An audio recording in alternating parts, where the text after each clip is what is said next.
On this episode of SHS Today, we look into the issue of cell phones in the classroom. Then we discuss the Board of Education's decision to administer the SAT. And finally, we find out more about the debate team's recent success. All this and more on another episode of SHS Today.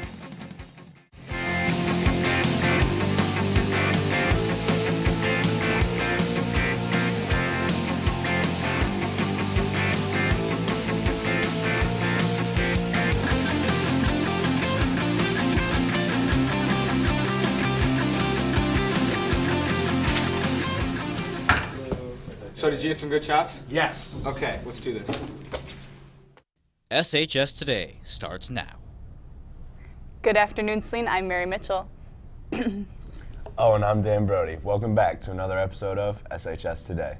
First on today's show, we send it over to Chris McKee to talk about a common problem in our school, cell phones in the classroom.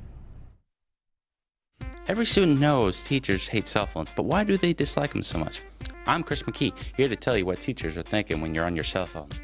When I see a student on a cell phone, I think that they are texting their friends or looking at Facebook or posting something on Twitter or checking what other students have posted on Twitter. When I see a student on their phone, I take their phone. Most of the things I see them doing lately has been playing that crack trivia game. So lots of sarcastic remarks about putting your crack away and whatnot. So although I do realize that many other people are either texting or visiting their Instagram or Facebook profiles during class, unfortunately. It's got to be a start and a stop time. I don't think most teachers would care that much because we are such an open society here at school. I think it bothers most of us, me specifically, when there are other things going on in class that are more important than Flappy Bird or Instagram or anything along those lines. If the student wants to use their cell phone during class, ask the teacher for permission, make sure that it is okay. Don't just assume that every teacher has the same cell phone policy. And send. As we just witnessed today, teachers really do not like it when students are on their phones. So students, please be respectful of your teachers during class time. I'm Chris McKee, back to you in the studio. Thanks for giving us a teacher's perspective, Chris. The Michigan Department of Education has decided to make a big change in the course of college entrance exams. As opposed to the ACT, which has been used in the state since 2007, the department has made the decision to switch to the SAT. We talked to Superintendent Scott Graydon and students about their thoughts on the switch. The decision was a shock, I can tell you.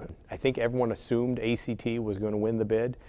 And so when it was announced last week that SAT wanted it, it really did come as a surprise to not only folks around here, but across the state. According to the information we've gotten from the Department of Education is that the SAT came in $13 million less over a 3-year period than the cost of implementing the ACT. So I think that group and that 8-member panel felt that the savings warranted the shift from an ACT to an SAT.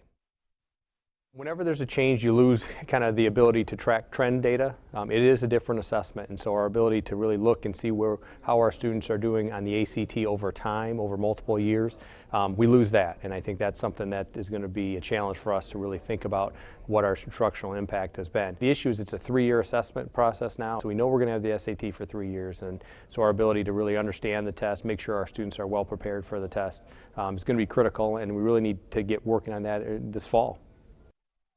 According to the Department of Education, reasons for the switch include the belief that the SAT is more aligned to Michigan's content standards.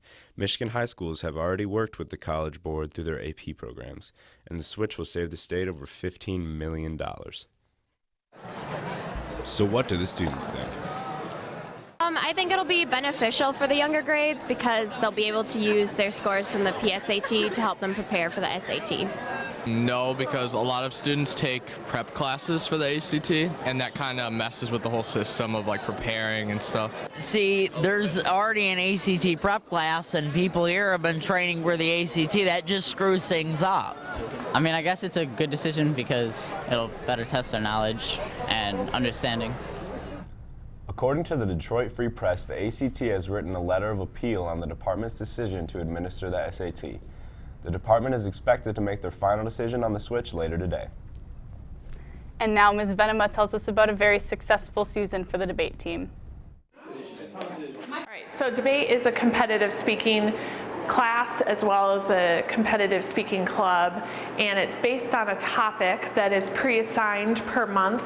And when you know the topic, then you do research on that topic. My partner Sarah Karkora and I, we were on the phone for a couple hours most nights over winter break researching, because the topic, it was unlike any topic we've had before, in the case that we had to do a lot of research that wasn't available to us because a lot of it was on a hypothetical basis. So, my partner and I, Chase Hipchin, we won novice state, so we went through all the rounds. Then at the end, it was in the semifinals, Dexter versus Saline, and Miss Venema chose Chase and I to go and represent the school. So we competed in that round and we won. So then we advanced to finals against Cranbrook, where we also won again, and it felt really good.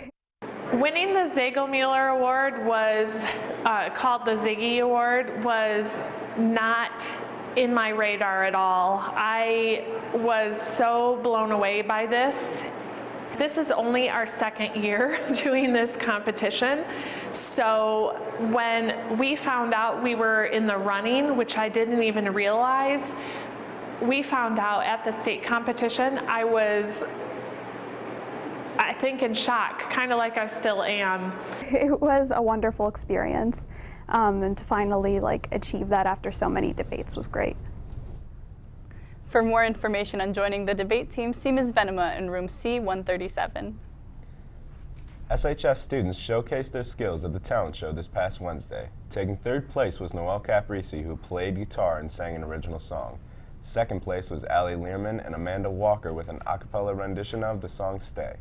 And winning first place was Michelle Popa, who dazzled us with a flute and opera performance. Congratulations to all the performers on a great show.